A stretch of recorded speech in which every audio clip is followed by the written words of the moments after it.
9:55 p.m. If you're an NFL fan with a pulse, your heart sank a bit on Thursday as you read about Deshaun Watson going down for the remainder of the season with a torn ACL. Every injury is bad, of course, but Watson may very well have been the most pleasant surprise of an off-under 2017 season. As an exciting young player playing in a city that has been on a roller coaster through tragedy to the joy of Wednesday night's World Series victory, there might be no player in the league that neutral fans would have wanted to see stay healthy more than Clemson's national champion quarterback. Watson's injury raises all kinds of questions. Let's try to answer a few of them here. Is there a rash of injuries going around the NFL this season? It's difficult to say. The attrition rate in the NFL is remarkably and frustratingly high on a year-to-year basis, but it's fair to wonder if this season seems particularly bad. As I mentioned while recording my podcast with Mina Kims, all you need to do to imagine an injury crisis in the NFL is to watch one or two commercial breaks during an NFL game. You're bound to see ads with Odell Beckham Jr., Aaron Rodgers and J.J. Watt, two of whom are done for the year with the other out indefinitely. Rodgers. In terms of quarterbacks, let's try to contextualize the problem. As of Week 9, there are 6 starting signal callers on the shelf: Watson, Rodgers, Sam Bradford, Andrew Luck, Carson Palmer and Ryan Tannehill. Jay Cutler, filling in for Tannehill, would qualify as the 7th if he's unable to play Sunday.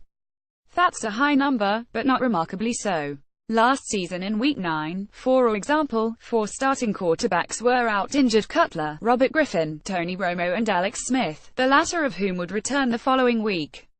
At this time 10 years ago, in a 2007 season held up as the peak of football, 6 would-be starters were out of the lineup.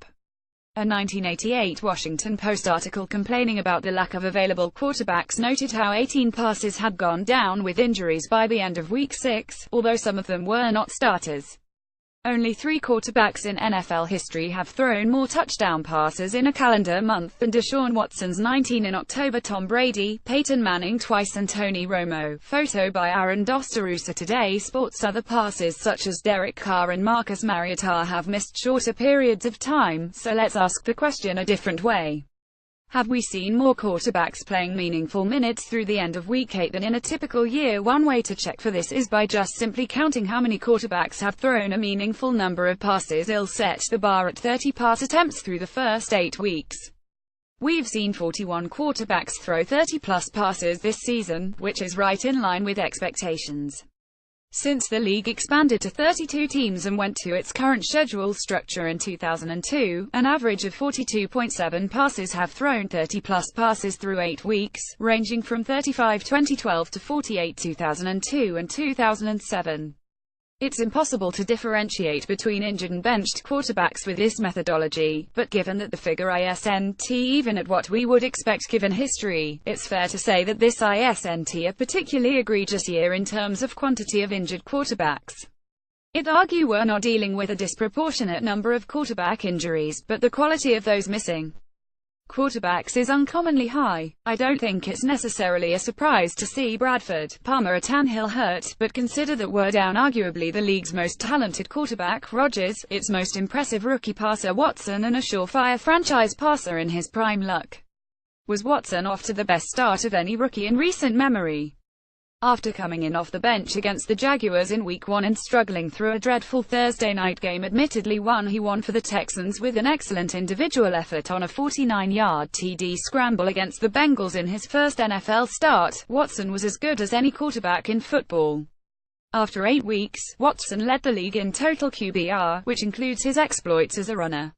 His 81.9 mark was 7.9 points better than that of Dak Prescott. Texans rookie quarterback Deshaun Watson tore his ACL in practice Thursday and will need season-ending surgery, a source told ESPN's Adam Schefter. Deshaun Watson made everyone look better, including a suspect offensive line, and that's not something the Texans can count on with Tom Savage. Without Watson, the Texans will not be the same. What remains to be seen is whether they can be good enough to scrape ahead of the Jags and Titans.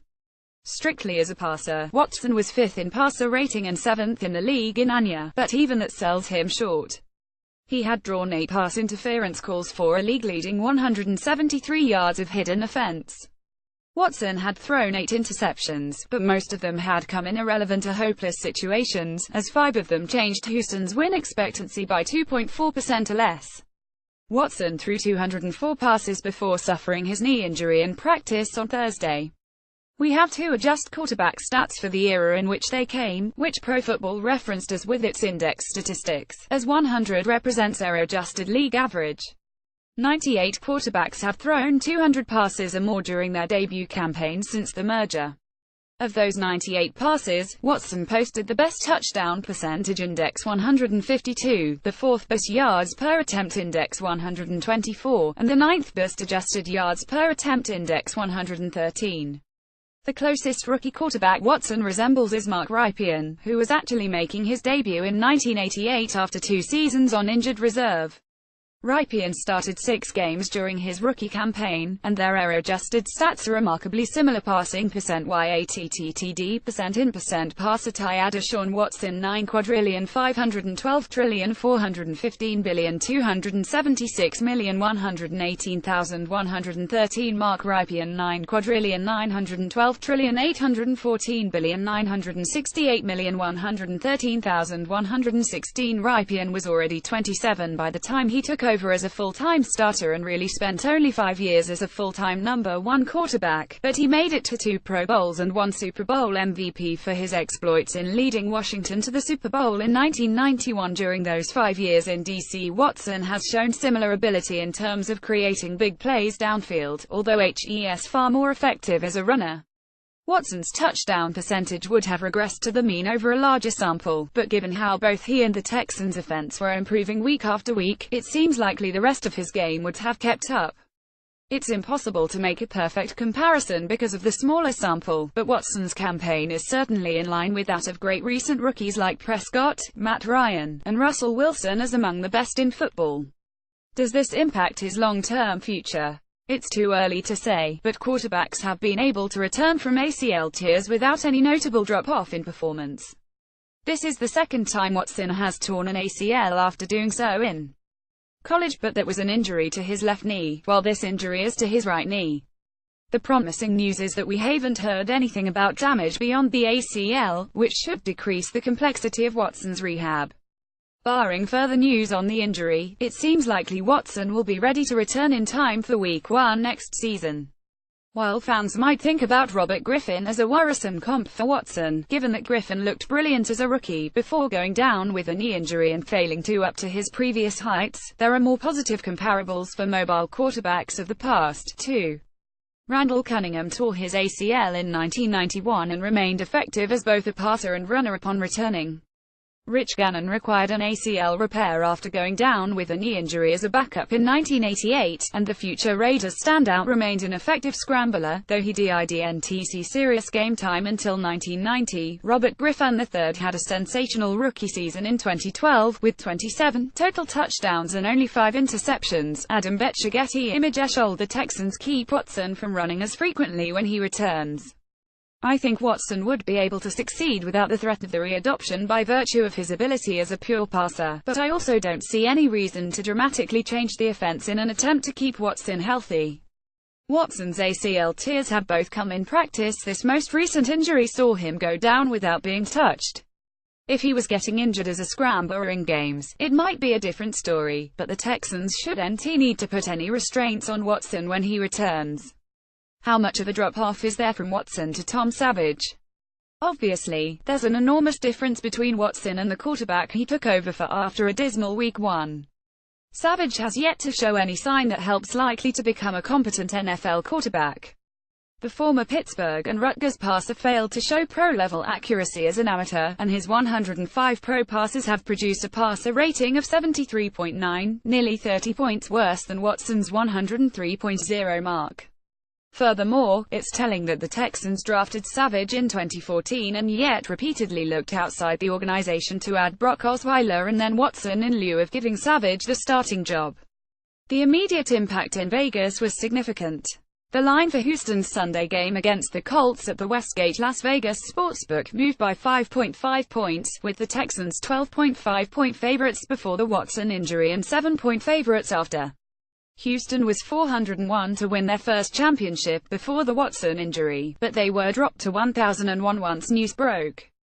Should the Texans sign another quarterback? They already have, at least as an emergency measure. Savage was the only other quarterback on the active roster, as Brandon Weeden was cut after training camp and caught on with the Titans. Bill O'Brien went back to his Penn State days and signed former Raider Matt McGloin, who played under O'Brien in State College during the 2012 season. McGloin posted a 75.3 passer rating over 4 years as a Raiders backup, throwing 11 picks on what amounts to about a half season's worth of pass attempts. The name that will inevitably pop up in connection with this vacancy, of course, is Colin Kaepernick. If we'd in a world in which NFL owners were acting rationally, the Texans would have already signed Kaepernick to fill in. McGloin and Savage haven't been effective in any NFL system and don't have anything resembling the athleticism required to succeed in the offense O'Brien has installed with Watson, which has employed readoption concepts from Watson's playbook at Clemson. Colin Kaepernick last month filed a grievance under the latest collective bargaining agreement against NFL owners for collusion. Dale Zananusa Today Sports. Those ideas require the quarterback to be a threat to run and the ability to throw downfield, both of which Kaepernick can do. Much has been made of Kaepernick's supposed inability to throw in the pocket, but his career passer rating in the pocket is 90.3, comfortably better than that of Savage 79.8 and McGloin 78.3. Watson also spent plenty of time bootlegging and scrambling out of the pocket. The rookie threw 45 passes outside of the pocket before going down, second most in the league behind Russell Wilson. Two obstacles stand in the way of Kaepernick, who O'Brien called a good football player in March.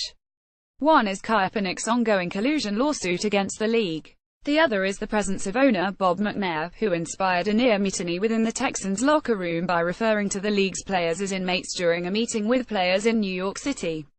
It's perhaps telling that Texans players essentially appointed left tackle Dwayne Brown as their representative in light of McNair's comments, only for Houston to subsequently deal Brown to the Seahawks at the trade deadline in lieu of giving the longtime left tackle a contract extension. Could McNair bring himself to sign Kaepernick? Would McNair attempt to sign Kaepernick in an attempt to repair his name? Would Kaepernick even be willing to play for an owner who made such an insensitive remark? We'll see in the weeks to come, but there's no football-related reason to play Savage, McGloin, or any other available quarterback over Kaepernick. Can the Texans still win the AFC South? Even with Watson, Houston's chances of claiming a third straight division title weren't great. The Texans were 34 and a game back of both the Jaguars and Titans in the AFC South, with the Jaguars holding the head-to-head tiebreaker over Houston after the blowout in Week 1. According to the Football Power Index, the Texans had just a 29.7% chance of making the playoffs and a 12.4% of winning their division. Those divisional titles have come with Brian Hoyer, who probably wouldn't have returned to Houston even if the Watson injury had come before he signed with the Patriots and Osweiler as primary quarterbacks, so it's hardly as if the Texans have needed great quarterback play to succeed. The difference between those teams and this one, of course, is injuries on defense. The Texans are already without Watt and Whitney Merciless, who are done for the year. Brian Cushing is suspended until Week 14, and replacement Dylan Cole is already out Sunday. Houston's defense has still impressed for stretches this season. It ranks 8th in DVOA, but it has played what amounts to nearly 3 games without Watt and Merciless. With the two-star edge rushers going down early against the Chiefs, the Houston defense allowed Alex Smith and the Kansas City offense to score 35 points.